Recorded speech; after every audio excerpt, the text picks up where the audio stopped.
This is Growing Up Aspen Season 2, where we're actually going to deep dive with a bunch of folks that we actually grew up with.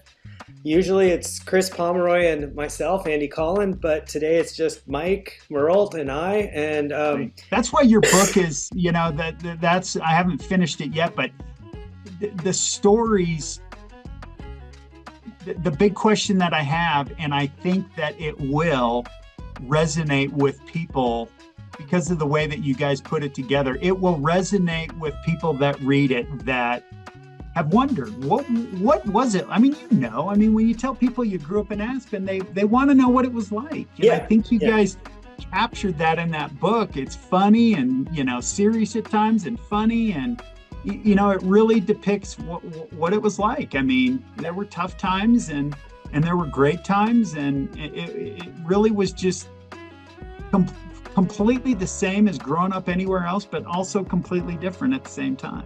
And I feel like the bad times made the good times better. So it's not like, how could you get rid of the bad times? It was like, it's almost as if you didn't have the bad times, then the good times wouldn't be as good. And so there was sort of this whole thing where it existed as one piece, Yeah, exactly. So, it's really a blessing to have grown up in a small community, but a small community like Aspen it's just different in a really good way. It is. I felt like the thing that ties a lot of people together is in the 80s, there was a lot of where we were on our own. Our parents were off doing their thing with their people and their friends and their parties and they're hanging out. And we sort of got into that a little, but we kind of were on our own with our own friends and our groups, And so in a way, the 80s were sort of on your own.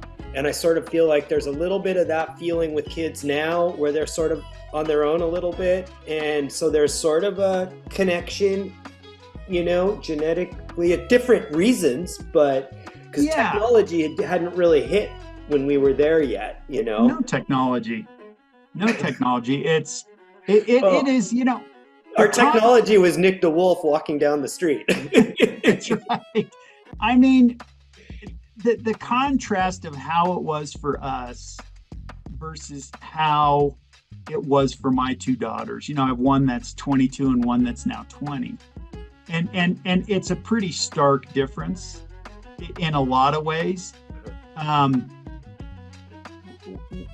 It's to raise kids now.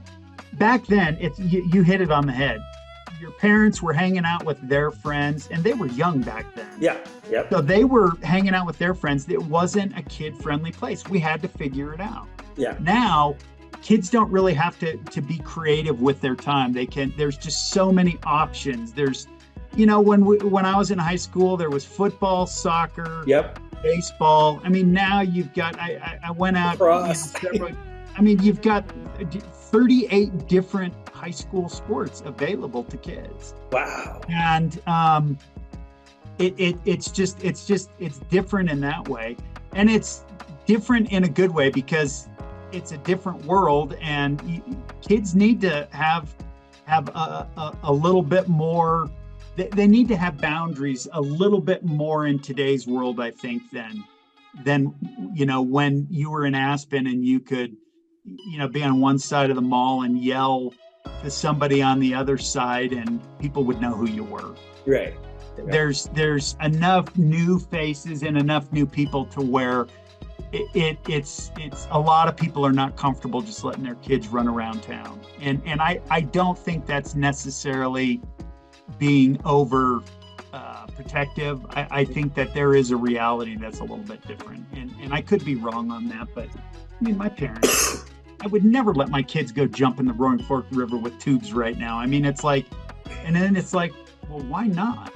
Yeah. So there is a mentality difference too. It's like, we used to be in that river with tubes every day after baseball. Yeah. And it's like, I look at that river and it's like, I'm not going to let my kids go do that.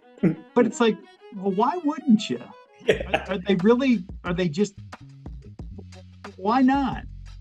Not that they ever would, but I thought, well, why not? We'd go camping. We just get our backpacks and, take some fishing poles to eat and some Yeah. pancake batter, and we just, we didn't have any restrictions from the Forest Service. We just go wherever the hell we wanted, Right. and say, "See you in a couple days, Mom." Yeah. And they were totally fine with that. Yeah. I mean, my kid rides her, e-bike down the Rio Grande Trail from Aspen to home at before the sun is down, and I'm worried a mountain lion is going to get her or something. Right. Which is ridiculous. Yeah. It's ridiculous. But my parents never worried about that kind of stuff. I mean, it's true. I don't know. I don't know what the resolve is on that, but it's just different.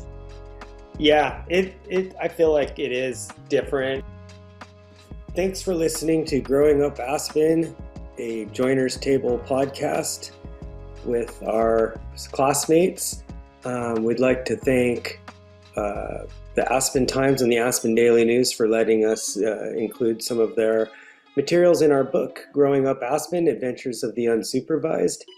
The authors would like to thank you. If you're interested, you can check out our book at twistandturnpress.com.